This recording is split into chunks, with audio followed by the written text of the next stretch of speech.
Welcome, everybody, to another episode of the Big Ben and Friends podcast. I am your host, Big Ben Ortmanns, and today I am going to interview and am really excited to interview we got a stand-up comedian.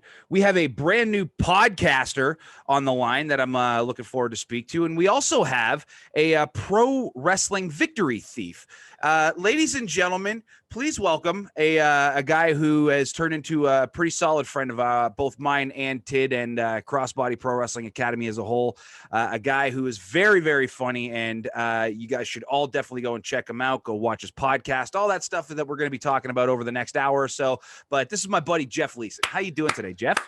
I'm doing well, man. Thank you very much for that intro minus the victory thief. Oh, why? Portion. Was I incorrect on that?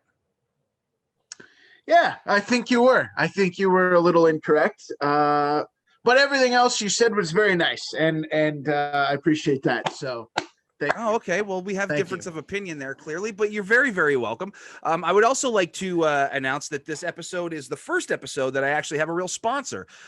Too High Television is a group that you'll be seeing real soon. I wish that I even had some of their stuff to plug, but they are going to be starting their YouTube channel on January the 21st. I will be having all that information here coming shortly, but just know that they have become a sponsor of the podcast. They've become a sponsor of my Twitch channel. They have helped me get some awesome new equipment for this whole new endeavor, and it's something that I'm really looking forward to, and I'm really thankful that they have come on to help us out. So one thing I wanted to chat with you about it. Well, I've got a bunch of things I want to chat with you here today, Jeff. But first of all, one thing that I don't know if a lot of people listening to this, because a lot of people listening to this are, either friends of mine or people within the pro wrestling community and whatnot, because we haven't built this thing as much as I'd like to yet, but we're building. So a lot of people may not know you or whatever. So you are a stand-up comedian. When did you get into stand-up comedy? Like, when did this all start for you? That's a great question, Ben. Thank you for that. I appreciate it. I'll take it from here. I started. Imagine that's what I was. He's taking over my fucking show already. The most annoying piece of shit ever. I would never do that. No. I started performing when I was 14 years old. So were you okay? So you started performing at 14, but like, what made you like get it? Like, were you the class clown? Like, were you the? No.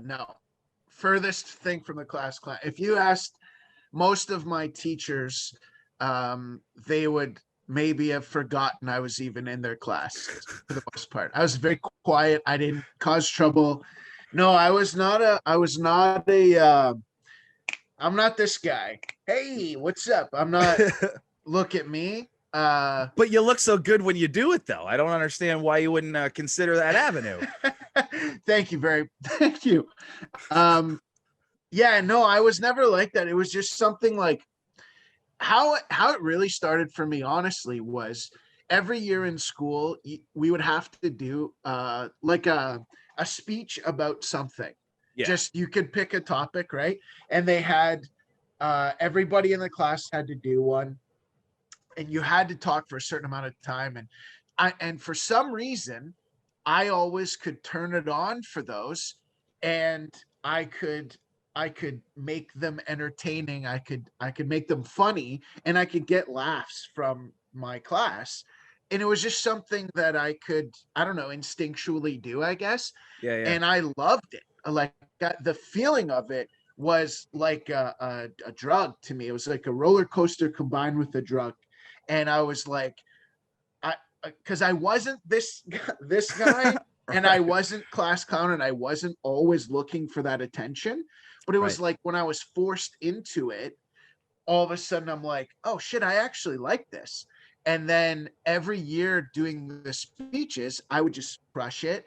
One year I got to go on to like a speech competition and do it at a bigger in front of more people. And I just love the feeling of it. And then do you remember what your speech was about?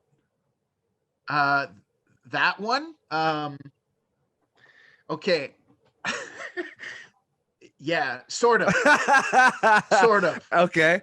Because there's two that come to mind that were really good. One is grade 5, Yep. and one I think was grade 7, and I don't remember which time was the the leap. I actually no, I do. This one, okay, I do, because I realize now. Okay, and I'll tell this story second. Okay, so the one that got that competition was, I basically was talking about living at home, or like live like my parents. I was grade 5, so like living with my parents, living with Right. my mom, and my original goal in life was to be a play-by-play announcer for hockey specifically, and so me and my buddy always used to play NHL '94, and we would play-by-play the games, and I was like, I want to do that. That was like my goal, and so I did a play-by-play of my mom doing the dishes, and and it was like, and it was like she rinses the water. Oh, she drops the plate. Oh, like, stuff like that, right? Sure. To huge laughs, like people loved it. It was very different. Nobody did something like that.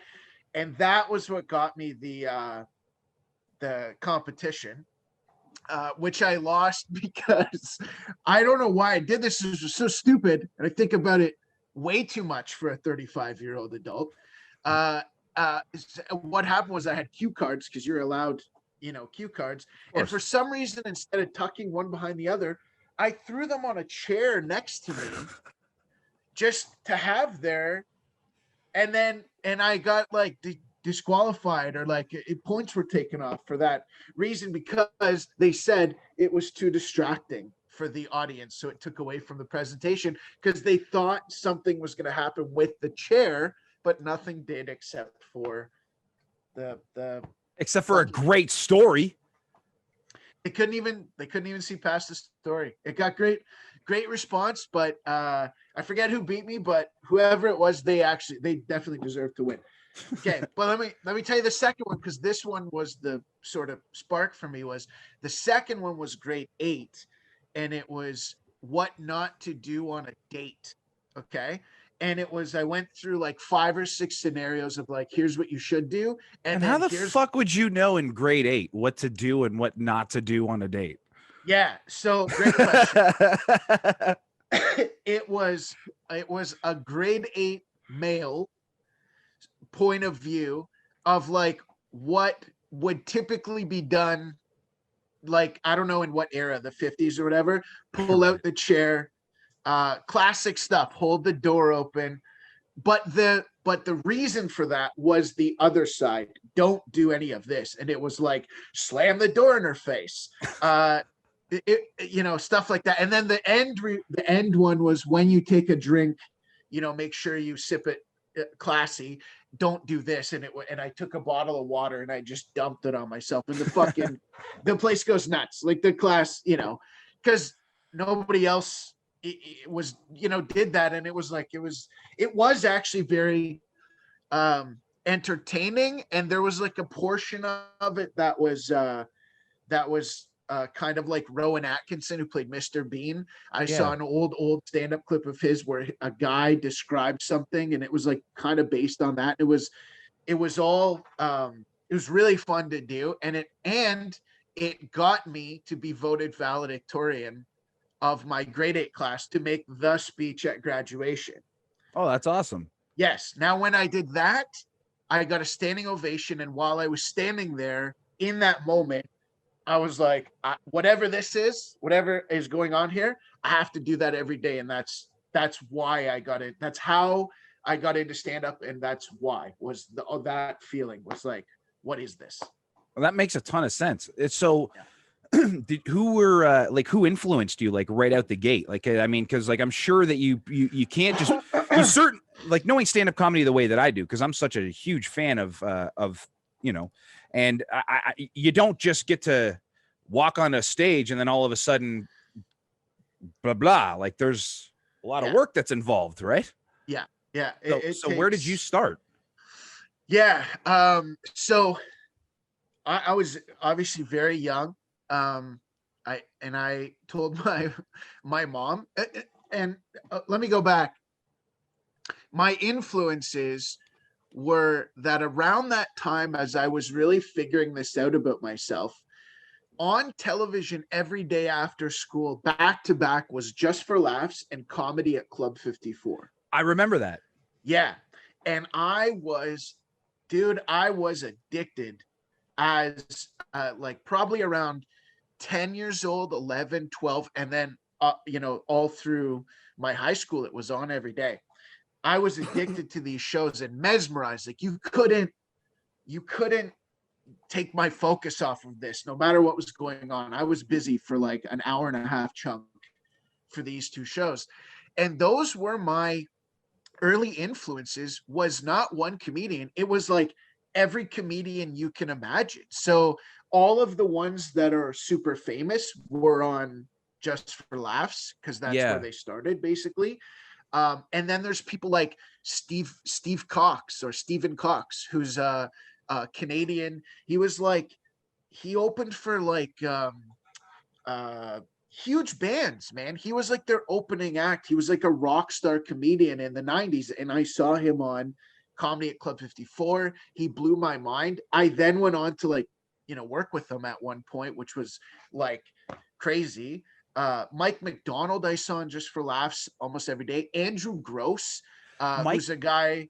I think Mike McDonald is, I think my best friend Brady, who sponsors the show from Too High Collectibles. He did a TV commercial with Mike McDonald when we were kids, and I guarantee you, if I show it to you, you'll be like, "Oh my god, I remember that commercial, and I remember that little kid." That's amazing. Yeah, yeah, that's awesome. I would love to see that. I'll send it to you as soon as we're done filming. Yeah, please do. That sounds wicked.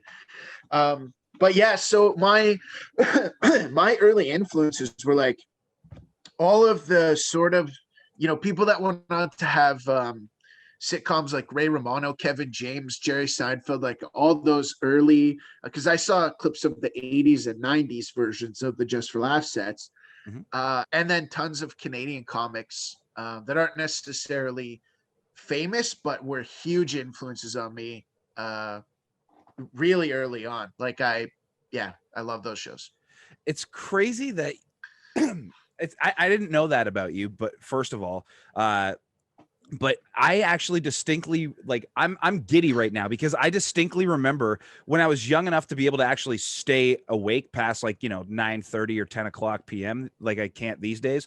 I would watch like all the late night shows. Like I would watch Leno, and then I would watch what was his name?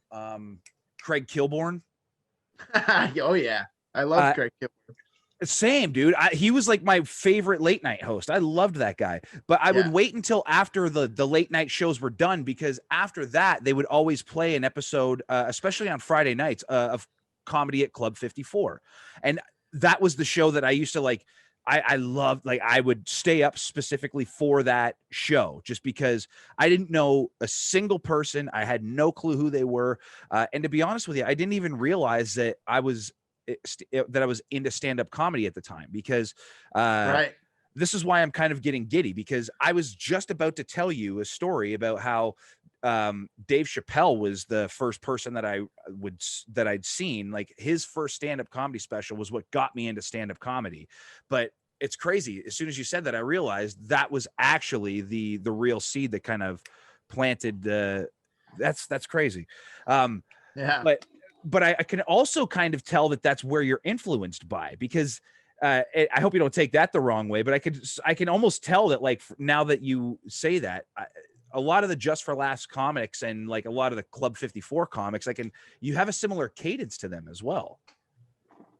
Thank you very much, man. That's a huge compliment. I think that's great. So as far as like hitting the road, doing all that stuff, like when did you feel confident to finally be like, hey, listen, like, because you started when you're 14, so you couldn't have been that good. So I'm assuming that was horrible. Okay, so horrible, man. How did you start when you were 14? And then what fucking club let you in? Nobody. So I went to my mom, right? I figured this out about myself, and I'm like, I think this is what I want to do. So I go to my mom, single mom, and I'm like, I I think this is what I want to do. I think I want to do stand-up comedy. Now, my mom had been to Yuck Yucks in London. Yeah. And I don't know if she maybe had seen like someone get heckled, or she saw something, I think, happen with a comedian, like something, and she was like, she goes, "What's the process?" And I said, "I think you have to go to a comedy club and do these amateur nights. And I think that's the process." And she was like, "Well, no, like, I don't know if I'm comfortable with that. I'm 14, right?" Right. So I'm like, okay. She goes, "However, what we can do is, her work had an auditorium." She goes, "Let's invite your friends from school, your hockey team, parents, all that stuff. Let's put on our own show. You write some material, and we'll do that. And then you get to try this out, but it's in front of a controlled audience of people that I know are not going to destroy your fucking life." So I'm like, "Yeah, okay." So that's what we did. My buddies were in, my one friend like emceed it. A couple buddies were in a band, and they played, they did like an opening set, because I wasn't, I couldn't do a full show. I only had, I think I had 30 minutes of stuff that I had written down. Wow. That's written down, right? Okay, because That's I was not, gonna that's say not, I was thinking like 5-10 tops. oh dude, but 30 minutes of shit written down isn't 30 minutes of material. Right. It's stuff I thought of.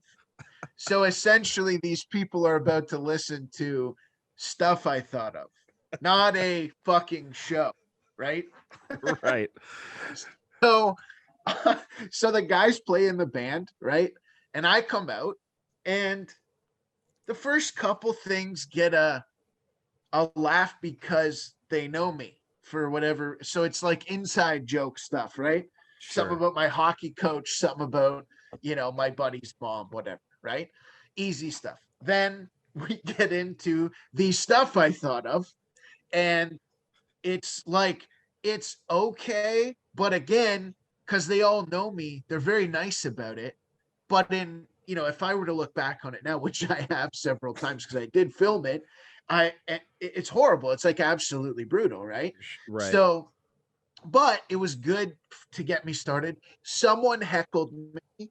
It might have been my grandma, because my grandma used to do that all the time. But someone heckled me. I handled the heckle, and handled it really well. Like, that was the best part of the show, and that was the most genuinely humorous part of the show. The other stuff they put up with, the stuff I thought of, I and love then that your I had, grandma's trying to make a man out of you. yeah, my grandma. Oh, dude, my grandma would come to shows all the time, and she would heckle with stuff. Almost every show, if there was an opportunity, she would take it in, because she knew I would call it out and have to say something, and she kind of liked being the center of attention, and it always got a laugh too. Yeah. That was the great part about it. But um anyway, yeah, so back to the first show. So that was my first show when I was 14. And then it was a few months later, like after I had turned 15, like it was several months had gone by, and it was always on my mind. And, so we did another one, same thing. And then we put together this thing called Music and Laughs, which was like, I was sort of the host, but the band was the headliner. They had other bands on. So I Yeah. was doing comedy between bands. And then eventually I did a show, and something happened with a kid. There was a kid in the crowd, and I talked to this kid, and after that show, somebody had heckled me. Something happened, and my mom was like, "Okay, you're ready. If you want to do a comedy club now, I think you can handle it." And so it took some time, but then I did my first Your mom amateur night. mitzied you. Dude, not only did she do that, my first show at Yuck Yucks I signed up for, and it was on a Wednesday night for the amateur night. They called me on Tuesday, and they go, "I'm sorry, you're the only one that signed up. We have no other amateurs, so we're canceling amateur night." Now I'm crushed. This is like my dream, right? I'm Yeah. 16. I think this is my life's over. So I'm like, oh, like teenage boy angst crap, right? So I'm like, course. oh my God, this is my everything, whatever. I don't know. So I go to my mom and I'm like, it's over. They've canceled it. There's nobody else. My mom's like, what do you mean? And I'm like, they canceled the show. I'm off the show. And she's like, well, what about Thursday? And there's a show Thursday and Friday and Saturday. Like they're not closing the club. And I'm like, yeah, and well, no, because it's amateur night. And she's like, well, why don't they just put you on Thursday? And I'm like, I don't know, because it's amateur night. They don't do that. So my mom goes, hang on. She leaves. She comes back. She goes, you're opening Thursday with the professionals. You're doing 5 minutes. Holy shit! Like an agent. Like what a great mom, right?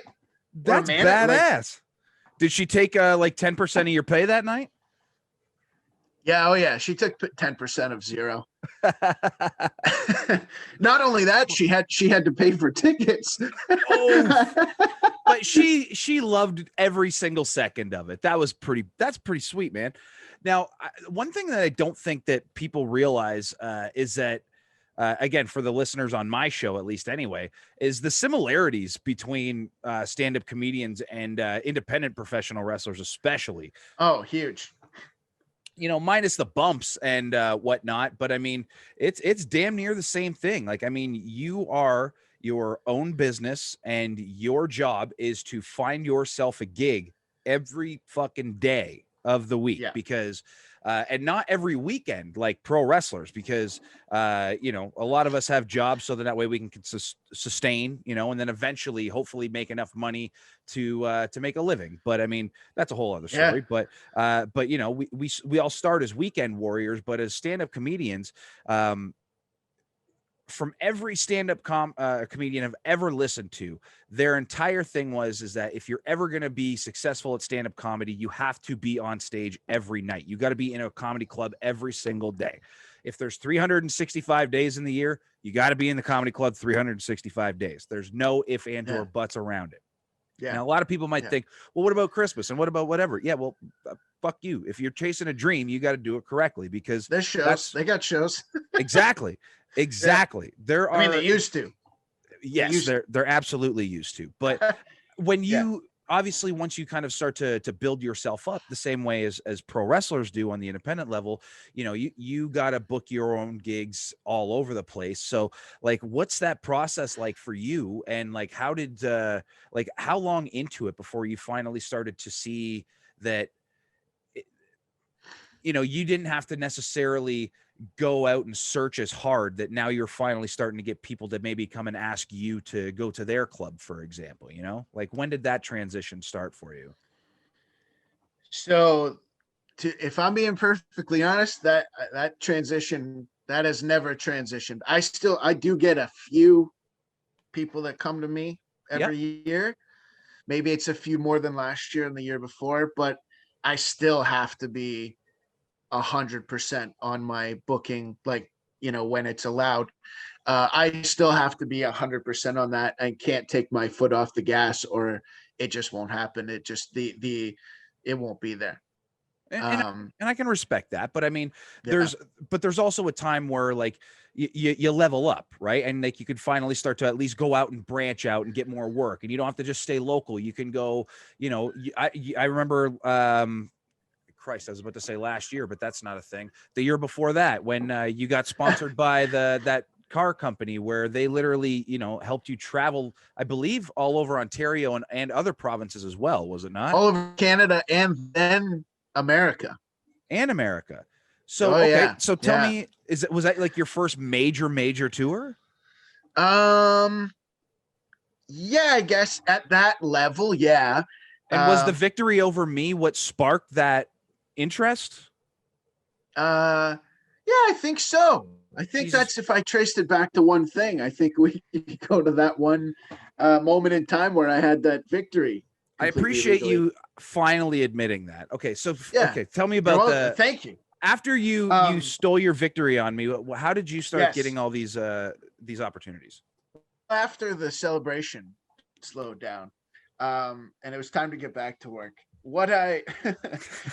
So basically how this all started was, I'd always had this idea that I wanted to do a full cross Canada tour. Yeah. And I had been to pretty much each province, Mhm. and flown in, done a few gigs, flown in, and for the most part, with the exception of like whatever the Northwest Territories and that kind of thing. But so I'd been most places, but I wanted to do like a driven, full tour. And so essentially, that was all, not me personally, but I have sort of a company, and I had a guy that was doing a lot of our booking stuff. And so he would call up venues and just basically say, we're doing a tour. Sometimes we would be like paid, but more often than not on that tour, we were the ones taking on all of the risks. We would do the venue, we would do all of the marketing, all of the ticket sales, all of the online stuff, setting everything up. And then, in some cases we would do well. And then there were cases where, one night we were in Alberta, we went up against Calgary starting the hockey playoffs. Yeah. And back when people could go out and like watch that at a bar and stuff, and we just got destroyed. So and you take your lumps, and you move on to the next one and hope the next night gets better, and hope that you kind of.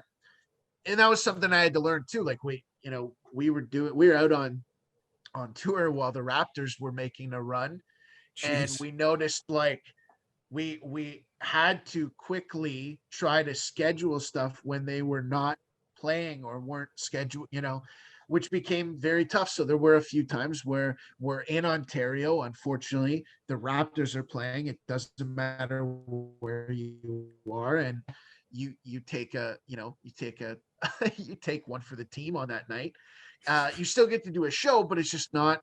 You might lose money or Yeah. whatever, and then but what was great is it was fully under my control. I was able to have the shows the way that I wanted them to be situated. Everybody was seated in the way I wanted them sat. The lighting, if we were able to work with that, it was the way so it was like it was really nice to have, for the most part, not just be brought into someone else's show and have to, because a lot of times in comedy, there's certain ways the room should be set up in order for it to have its best chance at being a great show and being a great environment for people to enjoy stand-up comedy in. And sometimes venues don't get it right, and sometimes promoters, particularly if people are used to doing music shows, sometimes they have it wrong, and sometimes backwards. Like there's things that work for music that don't work for comedy, like having a front row where people can stand, perfect Yeah. for music. But if you have that division in comedy, it doesn't allow for that intimacy that really comedy strives on. You really need people. Honestly, the way comedy works is people jammed into a space really close to each other, almost breathing on each other. So if you can understand, our businesses so far dead. Yeah. Like it's like, because that's the best way to, you want people almost slightly uncomfortable, so Mhm. that when someone's on stage, they're like 100% on them. They want to laugh, not uncomfortable, but like they're close where it's like laughter's infectious. So there's and so I was the long story here that I'm getting to is that I was able to have control over that pretty much all over the country, and be able to work with venues to set it up properly, and then do my own promotion, because a lot of times I was just noticing in like 2015, 2016, when I was getting booked, there was a lot of times where the rooms weren't full, and I asked what they did to promote, and they're like, we hung up a poster on the door, and I It is texted just my like indie friends. wrestling, for crying out loud. Oh, brutal. Yeah, that's so all of those things are exactly the same. And then of course the long drives, like, dude, the drive out of Ontario is just insane. It is just like, it's an insanely long drive. And as you know, once you get into Manitoba, where there's nothing, Mhm.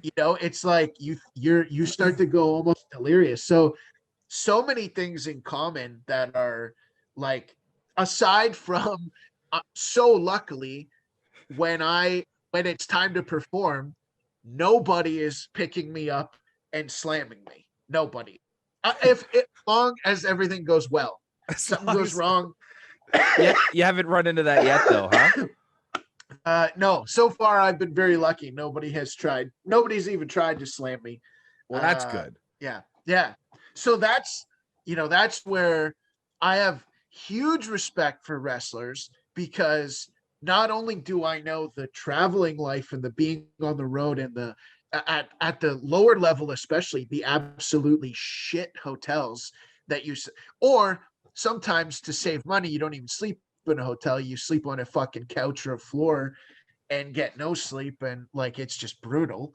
Yep. uh I slept on the couch, the pull-out couch that wouldn't pull out, so it was like half in and half out, with Oof. a thing in my side, and listened to a guy that let me stay in his room, I think fuck a hooker, one night in Windsor, which was quite an interesting. Yeah. Well, that's a Yeah. Windsor story if I've ever heard one, but Oh, I mean, absolutely. that's a hell of that's a good one. Now, Absolutely. that actually kind of leads me to my next question, because how how we became How many friends. times have I had a hooker in Windsor? Zero. That'd be zero for me. But I have been in the room while one was present. All right. Next question, Ben. Okay, I'll move on to the next question then. So, I mean, we became buddies because you got in touch with us the one day and asked if you could come and you wanted to film a segment for this show that you were doing, that you were that you were doing on Facebook, I believe, at the time. And Yes. and it was a lot of fun. And like, I mean, as soon as you mentioned that you were a stand-up comedian, me and Chris didn't even bother looking, because like stand-up comedy is, I mean, you've gotten to know Chris and I a little bit now. I mean, our lives are essentially wrestling, football, MMA, and stand-up comedy. Like those are our four like kind of major things. You know what I mean? So we were like, yes, let's be a part of anything that this guy wants to do. And then it ended up being one of the most fun things I've ever done as far as like filming wrestling related stuff goes. But like, what was it that made you even reach out to us and decide like, man, like this looks pretty badass? Like, have you been a wrestling fan like all your life, or like, is it something that you've been like kind of just got into recently? Like, what's the deal there? No, no, no, no. I've been a wrestling fan since I was a kid. I was like, Hulk Hogan was my he was my guy. He was like my first um I guess introduction. He was like, who the fuck is this guy? This Same, is unbelievable. Yeah, yeah. same. The Undertaker was the first time I remember being scared as a kid about something. Like Yeah. legitimately felt, whoa. and I I went to a live show in London when I was a kid, and he came out, and it was like when the thing went dark and the dong went off, it felt cold in the arena. Like there's no way they would go to that length at a a random But the house show. but the But it was placebo effect, so, because like they on oh, TV, that's what they say. It's just like, oh, it's chilly in here, and you're just like, and dude, I felt it. Like that's, and I don't know how old I was. I had to be like, I don't know, 7, maybe even younger. And like I just remember being like, I'm scared of that guy. yeah, I'm so terrified of him. Um Mankind did the same thing to me, but like I was a little older by the time Mankind came along, so like I probably shouldn't have been, but I had fucking chills when he came out. But I was a big fan as a kid. I always watched like I went to my buddy's house who had the box. Remember, you had to have someone who had yep, the pay-per-view box. yep. So every month I it used to have was to go to like, my buddy's place yeah, to it who was like, had one of those boxes. Yeah, yeah. So we had to find because there was a guy who, okay, one of our buddies had it. Then his dad, like, I don't know, took it away, or they got something else, and wrestling wasn't a part of it. Then we found a pizza place that was showing them illegally, but they were packed, man. So you had to get there at like 4:30 to get like a good spot. So we would coordinate with our buddies, and then that lasted into like the Austin era. So Austin Rock became how in high school that became everything for us. So we were wrestling during the day. We were on like WrestleZone and all the dirt, dirt sheet websites and stuff, like trying to find out shit. And then we were going at lunch and after school to play like WrestleMania X8 or X9. I think it was GameCube and then something else, whatever the next thing was. Right. That was after that. What the hell was it? And we would play it. So it was like, not 64. Nintendo 64 was before that, right? Yeah, I think so. It wasn't Xbox. It's funny because my buddy Brady is just watching this and he's screaming at me right now. He's like, "You fucking know this." Well, anyway, so continue on. So wrestling, and when I was I think that would have been high school. Like that was my life. That and hockey and stand-up were like, I was trying to do stand-up, but like nobody really knew about, like my friends kind of knew what I was doing. They didn't really get it because that wasn't their life, but we all bonded over wrestling. Like that was my fucking love, man. I couldn't miss a Raw ever. SmackDown when that came out, never missed it. And then I was one of those guys that like, I was huge. I was WWE, WWF to the end, but I watched WCW just to see. It was almost like to see what the enemy was doing. But secretly I'm like, that was good. But the whole time I'm like, if they were doing this, but it looked like WWE and was presented, it would be so much better. Like there was just a look and a feel that they couldn't match. They just never could match it, I totally get that. And I was such a huge Hogan fan that I had to go see, like, what's he doing over here? And then when he turned heel, I'm like, oh, this is so genius. Like, it's. And then the, originally when you think Hall and Nash are like sort of invading, like, remember that was like the original. You're like, why is Razor Ramon here? Because they never really said.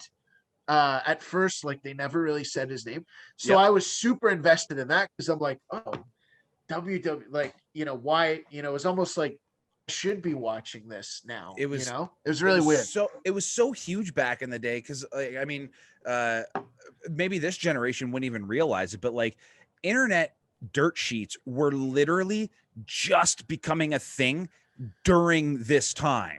Like there were, you had to know somebody to like be able to go to their house, to be able to like ask their family if it was okay to get like, you guys can't take phone calls for the next 30 minutes because I got to go and use this dial up ass website and go to Slam fucking Wrestling to see what is going on in the wrestling world. You know what I mean? And it was it was not as easy as it certainly is now, but, was like WWE and like, were you ever into anything? Like, were you ever into independent wrestling or like? Oh, okay. So I would go to independent shows. If I found an independent wrestling show anywhere, I would go and watch it. So I wasn't necessarily like, involved or like, I didn't follow like indie shows or indie promotions, like as much as I would WWE. But man, like I remember when the King got fired, when him and his wife got fired, one of their first indie shows was at a crazy, so fucked up that the King was even there in London at like I think Medway Arena or something. Fucking shit. You know what I'm talking about? Yeah, man. Do you know the show I'm talking about? Steve Corino was there. He was the NWA heavyweight champion. Yep. Danny Doring and Roadkill were there. And Too Cold Scorpio. I think, did he fight King? No, Too Cold Scorpio was not there. But do you want to hear a crazy story about that day? Because do you want to know who was supposed to be there and got turned away at the border? Who? A very young, like 2 to 3 years in the business, CM Punk and Colt Cabana. No shit, really? Because the ring announcer Kevin Harvey, that's why the show started late that day, because Kevin Harvey was coming from Chicago, and he got held up at the border because he brought those two guys with him, and then they got for some reason they wouldn't let those Cabana and Punk through, but they would let Kevin through. So Kevin fucking ended up bolting through, dude. Okay, so that was my first ever my second ever, because my second ever independent show, because when I was young, I wanted to pay my dues and started so I messaged promoters to ask if I could go help set up rings. So the company that was for a company called HWF, Hardcore Wrestling Federation. I love it. Yep. So I went and did a show for them in Aylmer and helped set up the ring and stuff like that. And then they invited me back to their second show, which was this gigantic show. So about that day. So I'm just hold on one kid. sec. Was the show at Aylmer? Was it in the arena? It was in the arena in a small room. Okay, never mind. I was gonna say I went to a wrestling show once that was in Aylmer, but it was in the main arena part, like in the summer. It was No, it was definitely not in the arena. But okay, so here's kind of a cool story about that. No, don't be sorry. But the story about that day, I'm mind blown right now that you were there for this. So I'm like trying to I'm doing security and stuff like that after the ring is set up, and I'm just when Steve Corino was signing autographs, I was at his table just making sure that nobody stole his NWA belt and stuff like that, just little things like I'm fucking 14, so I'm nobody's real security. But then I remember asking the promoter all day, I was like, so when's Jerry Lawler gonna get here? When's Jerry Lawler gonna get here? He's like, I don't know, soon. Then eventually I see him come in the door, and he goes right to his private dressing room in the arena, because there was enough rooms for it. And I was just like, holy shit. And then the promoter even said to me, he's like, do not go talk to him. He was very stern with me. He's like, you do not go speak to him. You do not knock on his door. You leave him be, you whatever. And I'm like, okay. And I don't know what it was, but for some reason, when the promoter said that to me, all I heard in my head was, go knock on his door and talk to him. So, I'm like, I shimmy to his fucking locker room door, and knock. Now keep in mind, I'm like, I don't expect him to answer. And then I'm waiting there for a minute, and then all of a sudden I just see the door open and his head peeks open, and he's just like, hey, how you doing, young man? And I'm like, fuck, I didn't have a game plan. I'm like, hello, Mr. Lawler. I'm like, I just wanted to come and wish you the best of luck in your match tonight, man. I'm just like, I'm a big fan, and I'm just here setting up the ring and really looking forward to getting into the business. And he just laughed because he knew that I was nervous. I think I might have even mentioned that I wasn't supposed to knock on his door, but I just wanted to say hello. And then all of a sudden, what I didn't expect were the following words that came out of his mouth, because I'm expecting him to be like, get the fuck out of here, beat it. All of a sudden he just says, oh, really? Would you like to come into my dressing room and have a chat? Yep. Yes, I would. Wow. So he invites me into his dressing room, and his wife at the time, the cat, Stacy. The cat, yeah. She's in there doing her makeup and clearly not thrilled that I'm in here. Not happy about it at all. And man, he let me pick his brain about just everything. And he let me ask him just stupid wrestling fan questions.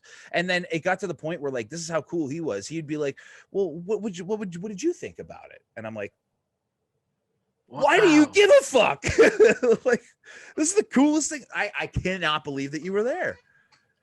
That's so, first of all, I love that he was that cool. Oh, amazing. He was amazing. Love that. I hate hearing about people being a dick, especially it comedian number one and a wrestler number two, man. I hate hearing, oh, so-and-so was a complete dick to me, or especially as a kid. So that's wicked that he was that cool. But yeah, I went to the show with my grandpa, because my grandpa and I used to do, like, he would be the one that would take me to stuff usually. And I remember him being like, it was like a lunchtime. I came there for something, and he goes, "Do you know who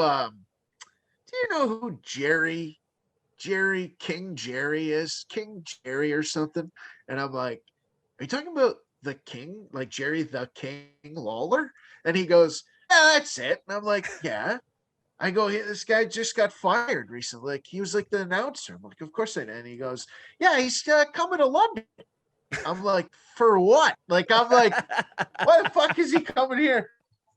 And so he told me, and he's like, "Yeah, so I'm gonna get some tickets." And I'm like, "Dude, that's the fucking King." Yeah, that was a really solid show. Although I loved every show, man. Like, I would go to it, like, oh man, I went to one in St. Catherine, or in Niagara Falls one time, Yep. and Cody Deaner was on that one. I think I told you about it.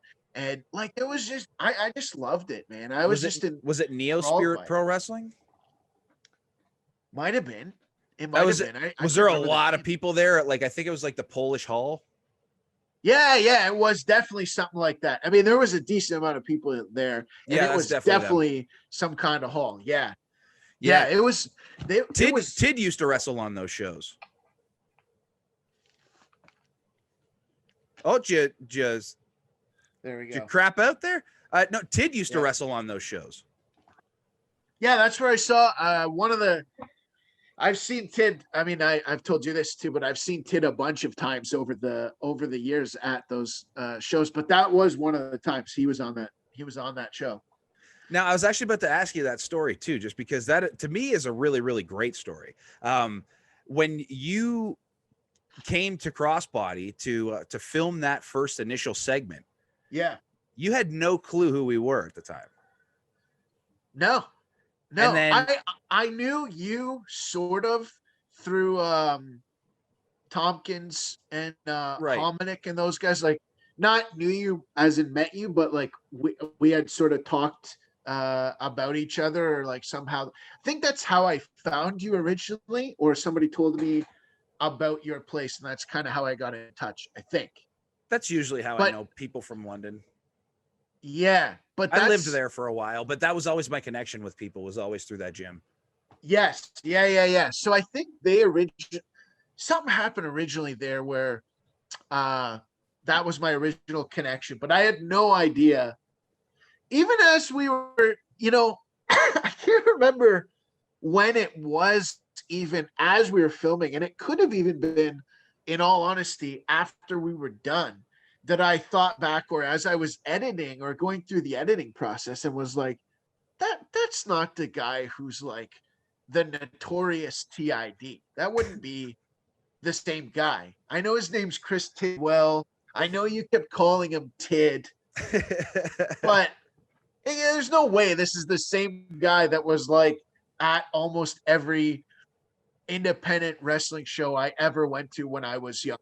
No And way. who else looks like that guy though?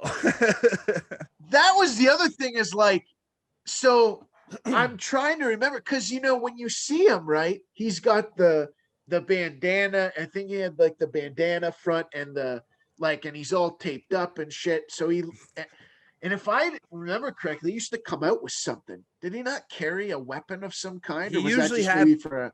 No, he used to. He used to have like, and it depended on the day, but I mean, he used to come out with like a cane and stuff like that as well. He used to be kind of a hardcore style wrestler for a while. That was kind of Yeah. what I think what helped get him like the recognition that he got, which was brilliant, especially looking back at it now, because not a lot of people wanted to partake in that style of wrestling at the time, but he used it to get notoriety and like bigger paychecks and like and move up the card, because he's doing things that nobody else wants to do. And then when it starts to become popular, like just like he does, it's like, oh, is this what everybody wants to do now? See ya. now my rates here, like, and you know what I mean? Like now I've made a business for myself, but I'm going to go back to being a regular wrestler. And like, it helped really establish him, you know what I mean? So stuff like that was fucking genius at the time. Yeah. Now, and I loved, as much as I loved regular wrestling, I was a huge hardcore wrestling fan, man. Like you were, huh? I just, not the crazy, not the insane shit, the fireballs and the like, not the barbed wire to the face type of stuff, but I mean a good solid, weapons match. A little bit of blood here and there I'm fine with. Nothing too over the top or insane or crazy, and nothing, where it's like, oh, that's too far. not that kind of stuff, but I liked a good hardcore match. Tid once set himself on fire. That's a bit much. Is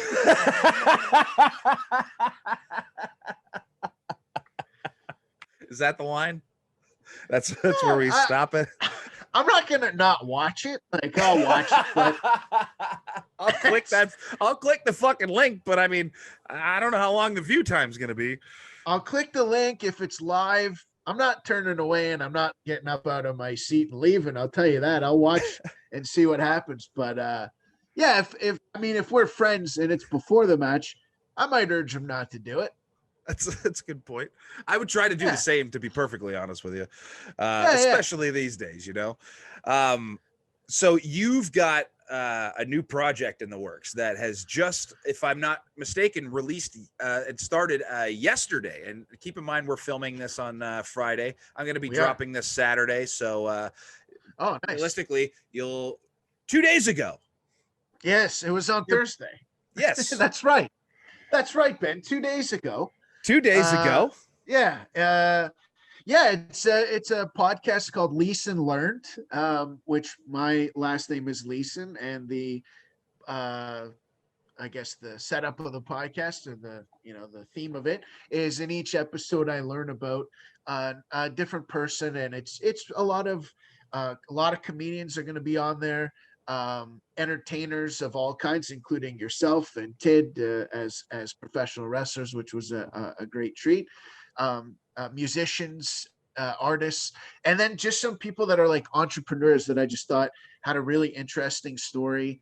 And in the future, I'm hoping to have people like that I just want to learn more about. Like, maybe you might know a little bit about them, or maybe they're famous in some way, but I would like to know and kind of learn about their story. I'm really kind of fascinated by people, and I'm very curious about like how people, especially people who are thriving in a certain industry, or thriving in their industry, and are successful. I'm very curious like how they got there, and what was that road like, and then just telling some funny stories and stuff like that as well. So it's it's available now. We're gonna do it every Thursday, and the first one with Dave Merhaj, who's an amazing comedian. He's been on Netflix, Hulu. He's on a show called Rami right now, which is very popular in the US, I think everywhere, but huge in the US as well. But he was very kind enough to be the first guest, and I'm very excited about it. Hopefully people check it out. Well, I definitely, hopefully my viewers and listeners will go and definitely check that out. And where can they find it again? That's a great question. Thank you for asking. So the video Lob that up there for you. I appreciate that.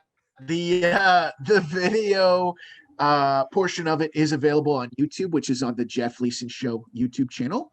And then the audio is available on Spotify, Apple Podcasts, and it's like a bunch of places, but Spotify and Apple seem to be the most popular. I think it's on Google Podcasts as well, and Podbean. You can download it like straight from there. I think I also saw Amazon Music. Yes, the Amazon Music thing, I can't seem to find the link, but it says it. What's weird is when you upload it through the system, it tells you where it goes. So it says it's there, but then publicly I can't find it. But then it seems to be that it's working, because there is a percentage of people that have found it there. So I don't know. Yeah, it's a bizarre thing, but basically I just sent it like to everywhere that it would allow me to go, but Spotify and Apple Podcasts seem to be the most commonly used. Awesome. I genuinely hope that that people go and check this out, especially again listeners of mine, just because the reality is when Jeff told me about his podcast and the show that he was going to be doing, I was super stoked to actually start getting a chance to watch some episodes, just because it's the exact same format and as what I wanted to do with this podcast. I wanted to get to know my friends, not just from the pro wrestling business, but stand-up comedy, and just the entertainment business. And I've got some people in the works that are going to be coming up here soon, that it's just going to be really fascinating stories. Like my buddy Daryl is going to hop on here one of these days, and he used to help run the Air Canada Center. So things like that, Oh, like wow. people that I find super fascinating, you know what I mean? Like I want to know Yeah. more about their stories and get a chance to maybe pick their brain in a way that maybe we don't normally get to when we get a chance to actually chat, you know what I mean? So I'm super stoked about it. Now what we're going to do, just to kind of finish the episode off here, Jeff, is what I used to do is I used to have rapid fire questions for my wrestling buddies, but Okay. I've dawned on me that I can probably change some of these around and get some good fun answers out of this. So we're going to do a quick little rapid fire. Are you good with that? I'm great with that, man. Let's do it. Okay, cool. So what is your favorite show that you've done, and would we be able to find it? Oh shit. Oh man, that's a really tough. I know this is rapid fire. Is there one that That's a tough sticks out to question. you as like this was it for me. This was my best show.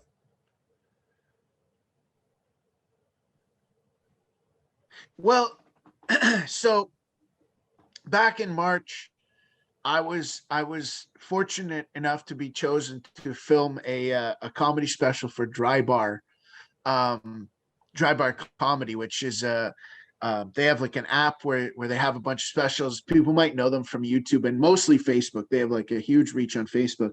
Yeah. And it's a pretty big honor right now in the comedy industry to be chosen, and they're a completely clean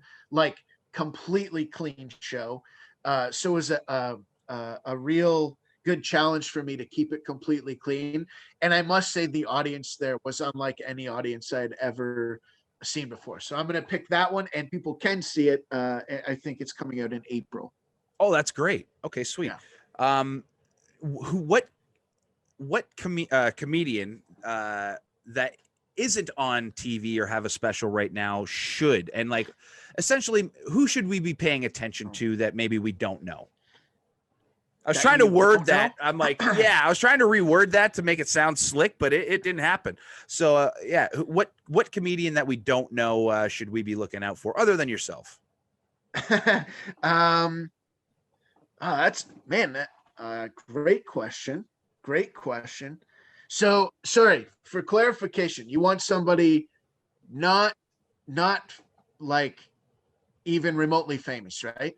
Yeah, like who, like, or just like Okay. who's like who's somebody that like you would bring with you, you know what I mean? Like who's somebody where you're just like who's kind of doing shows that are on your level that you'd be like, hey, come watch me, but if this dude's before me, make sure you fucking watch this guy. Okay. Well, that that would be my buddy Ty Wright. Is the guy. He came with me on the whole tour across Canada. He actually Mhm. came with me down to LA, and we did a bunch of touring as well. Oh, that's For great. me personally, I think he's absolutely hilarious. I think eventually, if like the industry takes notice of him, I think he'd be amazing as like a character, a recurring character in a show, character in a movie. And I think he's absolutely hilarious. And stand up wise, I've like seen his whole like basically from start to now, and his evolution has been amazing. So I'm going to say Ty Wright. Okay. Tige, like Tiger, no R. Right. Okay. Okay, cool. Who's your favorite band? Oh man. Um. So I don't really have a favorite band, but like if I'm gonna be honest with you, my favorite type of music typically is country. Okay. Yeah, I don't know if you're one of those people that's like, No, fuck everyone who likes country. nah, I get man. a lot of flack for that. When I lived in London, my roommate, Jesse Gross, who's one of the toughest human beings I've ever met on this planet, that's all he listened to is country music. So that's wicked. I learned to dig it, you know? Yeah. I love country. But if I'm going to have to pick a band, I'd have to say Linkin Park. And that's because I traveled the furthest to see them live and loved every show I've seen of theirs. Fair enough. That's a good Yeah. answer. Who's your favorite sports team? I honestly, I really like sports and I can watch almost any sport when it's on, but I don't necessarily follow it. But if we're going all time, I'd go Toronto Maple Leafs because when I was a kid and a teenager, I knew who they had in like their farm system. So yeah, I'm gonna say Toronto Maple Leafs. Okay. What's the biggest goal that you have set for yourself that you've accomplished? That I've accomplished. Great question, man. These are great questions. Biggest goal I set for myself. Yeah, I'd have to say that the Canadian tour. I'd have to say that because that was something I really had been thinking about for almost the whole time I have done stand-up, but I mean, at least since I was 20. So, like over 13, 14 years from the time I thought about it till it actually went into, got into fruition. So I'd say that, man. Oh, okay. Now what's the next goal on your list that you need to and will accomplish? Well, I have. I always say will accomplish because that's me firing you the fuck up, Jeff Leeson. I do appreciate that. The wording is perfect, man. And these questions I love. Okay. Do you want my next goal in the order, or do you want a goal that I'm like working towards? Whatever you feel is your best answer. Okay. The best answer to that is my ultimate goal is I want a tour bus. Yep. I can respect that. And Bert Kreischer's made it look like a goddamn dream. Dude. Oh, yeah. But the reason I want it is I have traveled across the country in a van with 3 other dudes crammed in with all of our shit plus equipment. Yep. I have driven by myself everywhere you can imagine and places you can't. Yep. I have flown in the worst of conditions. I have stayed in the worst of conditions. And so I know what it is like to do that. And I know that I have no problem doing it for as long as it takes, but I would like the payoff to at least for some portion of my life, be able to get in a bus, relax in the back, chill, and just have someone else drive. So that's like whenever I'm thinking about whenever I think honestly, I don't want to do that today, or I'm feeling like I get in sort of a bad mood or whatever, that it will always be the thing of like, well, will you get a tour bus if you don't do this? So yeah, I'll give you that answer. That's not gonna happen today or tomorrow or anytime soon, but that is what I think about a lot. Well, what about career-wise, other than a tour bus?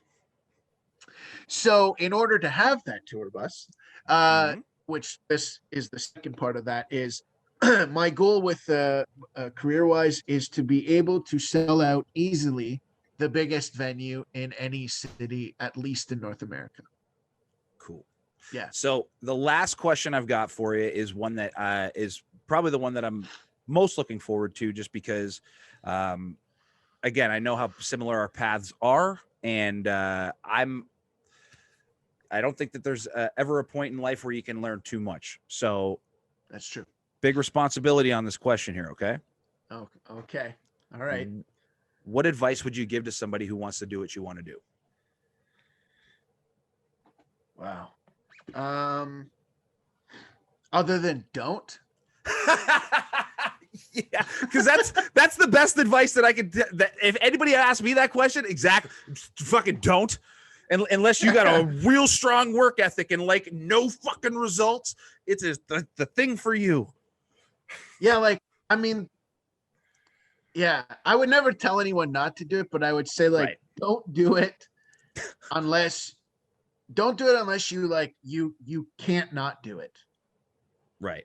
If you can't sit in your house and not do something like in the, related to, obviously right now is such a weird time, so everybody's in their house and they're all thinking of different ways to do it. But if I don't mind people that I have no problem with somebody who's doing stand up as like a hobby, like they have their day job and they just like want to get out of the house and go do it a few times a month. Yeah. That's like totally, I have no problem with that, as long as they're not taking spots from people who are like really grinding it out. But if people like legitimately want to do specifically stand up Right. full time and on like, and have that be your source of income, for full-time income, I would say don't do it unless you absolutely love it so much that you cannot live without doing it, and then you should keep doing it, because that's the only way that you're going to put the amount of work that it takes to even just be good at, like, people are so good that make $0 because Yeah. it took them so long to get good, but they still don't have the business side down, or they still don't know how to book, or they still don't know the right agent to be with, or they still don't have, maybe they don't have 45 minutes to headline to make more money. They only have 10. But that 10 is fucking wicked. But do you know how long it took to get that 10? Like, so long. And do you know how many times they had to eat shit in front of nobody to get it? Like, it's so much, man. It's so much. And it is worth it. Like, if you love it and you get that 10, the sense of accomplishment, and it's worth it if you love it. But if you don't, then it's just not worth it. That to me, if you can live without it, I would do that. That seems like, for me, it was always, I've quit a few times actually. And every time I have, it was something brought me back that was fully out of my control, to the Mhm. point where it was like, okay, don't stop resisting. You cannot not do this. So go all in, or don't, but don't ever try to quit for some stupid reason again, because you're physically not able to not do it. That's great advice, man. That's awesome. Well, and on that note, we're gonna wrap this podcast up, and just want to let everybody know that you can follow me on my social medias, my personal ones at Big Ben is Angry. I'm on Twitter, Instagram. Yeah, That's your handle. That is my handle. Yeah, Big Ben is Angry on. Are you? Are you though? Some not right now. I mean, I'm having a good time. I'm chatting with my buddy here, so I mean, okay, good. But in general, you're angry? But in life, I mean, yeah, when I need to be. What fires you up the most? What could I say right now that would just trigger you to go fucking nuts? I don't want to do it. I just want to know what that thing is. See, I would never publicly say that, because then anybody who's listening to this can use that against me, and that will never fucking happen. That's fair. Okay, not that. Yeah, okay. Just give me something that like grinds your gears, Turning on my television and watching the news. Oh yeah, well that'll make anybody fucking angry. Easy answer to that one. I'm not. Yeah, it's not my first day, Leeson. That's a good one. Yeah, find me on all my socials. Big Ben is Angry on Twitter, Instagram, and also now on Twitch, which is something that I'm going to be trying to take very, very seriously this year. Like, I'm going to try to be streaming every day. As a matter of fact, as soon as I'm done wrapping this up, I'm going to play some UFC 2 on there. And I've also got some, like I said, I've got some new equipment coming in from Too High Television, such as a green screen, new headset, the whole shebang. So looking to make this thing really, really great. So you could follow that link. I've got my buddy Aiden Prince to do me up a new header for this thing, a new watermark. So you can follow the link down there, and just go to all the socials down here. Princey hooked me up. So you know what? I don't even need to fucking tell you about him. Go to all these links. Jeff Leeson, where can we find you? You can find me on all social media at Why Is Ben So Angry? And I just changed them all. Go follow those right now. Yeah, please do. Especially it's now the YouTube channel. Why is Ben so angry? It's every post is just more people guessing what he's angry about, what is triggering him. Why is he this angry? What is going on? What's getting him today? No, it's Instagram is at Jeff Leeson Comedian. Twitter's at Jeff Leeson Show, and everything else is at Jeff Leeson Comedy, like Facebook. Oh, Jeff Leeson Show on the YouTube channel as well. Awesome. Yeah. Jeff, thank you very much for coming and doing this. This was an awesome chat. I always love chatting with you. We'll do it again on your podcast in the coming weeks. How about that? Absolutely. I forget how many, but a few weeks from now, check out Leeson Learned with my guest, Ben Ortmanns. Absolutely. Jeff, again, thank you very much for coming down and doing this for me. And guys, we will see you all soon with hopefully this sweet episode that I'm doing all I can to try and get locked down. I'm trying to get this thing to fucking be sweet. So keep tuning in. Thank you.